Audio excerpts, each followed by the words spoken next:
Hello, everyone. Welcome to Black Girl in the World. If you don't know me, you will. And if you do, welcome back. I am your girl, and this is the show. How are you?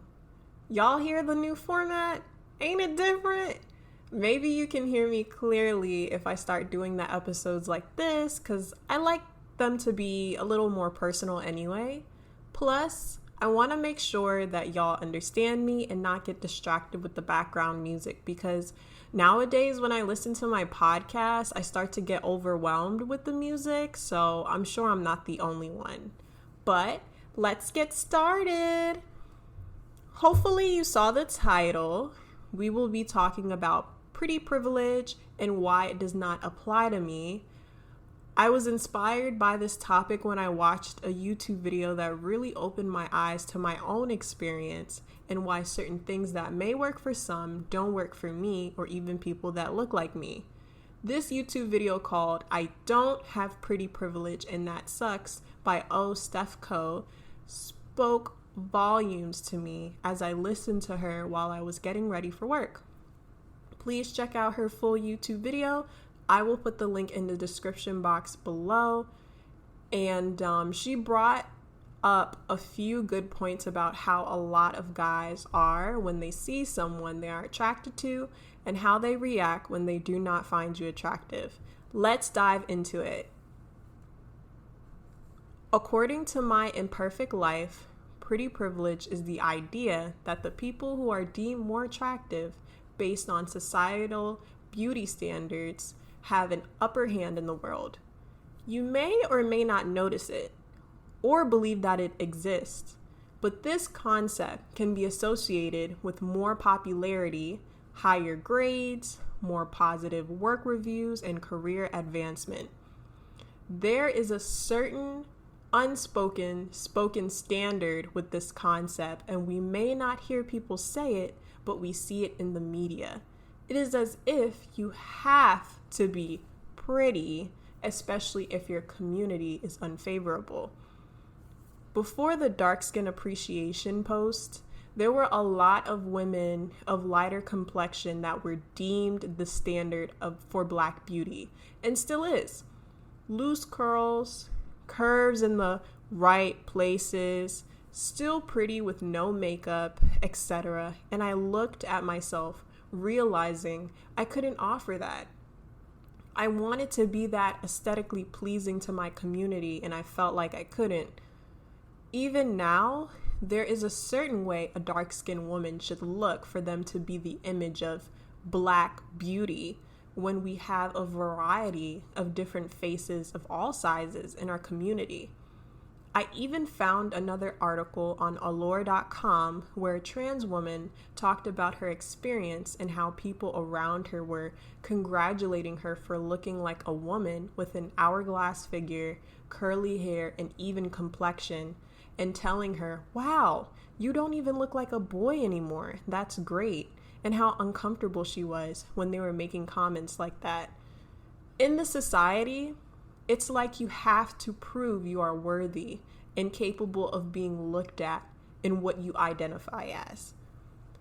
As Stephco mentioned in her YouTube video, by the way, I hope I'm getting her name right. There are girls who catch the eyes of guys at bars and restaurants and wake up to money getting sent to their account simply by looking pretty.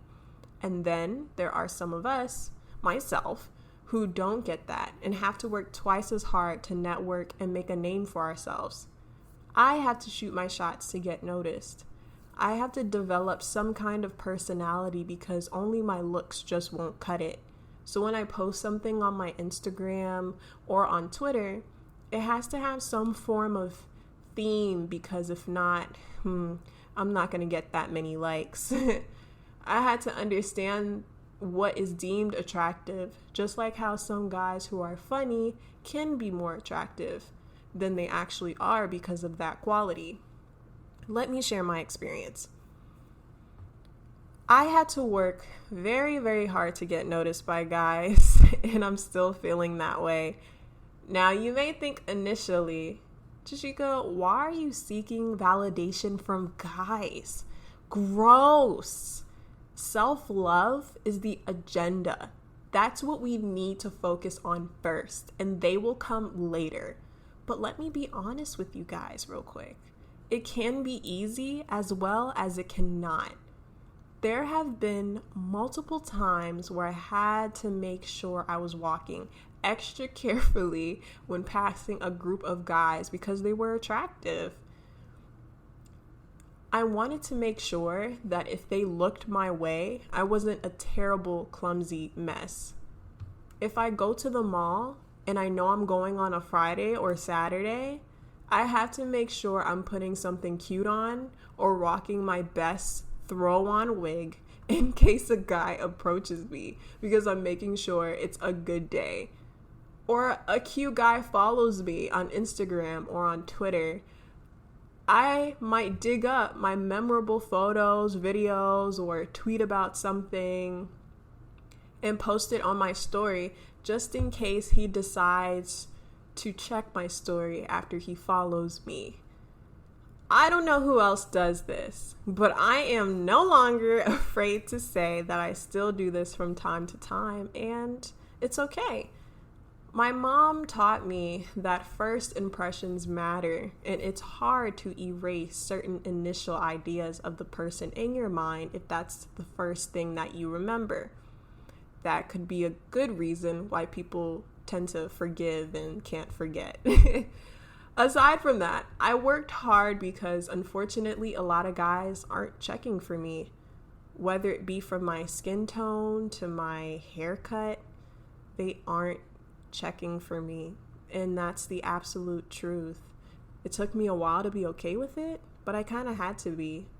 I've also realized that when my parents would tell me, hey, why don't you do dating organically? You don't need to go on a dating app to find people. And no offense, but I think to myself, these dating apps kind of help because some guys are not checking for me at the mall or at the restaurant unless I'm looking more appealing to them physically. Sometimes I see some women who have a very low-key profile where on their Instagram page, the colors may be white, gray, and a dash of nude on their social media. And they get so many comments because they're pretty. They don't need makeup. They don't need an expressive hairstyle.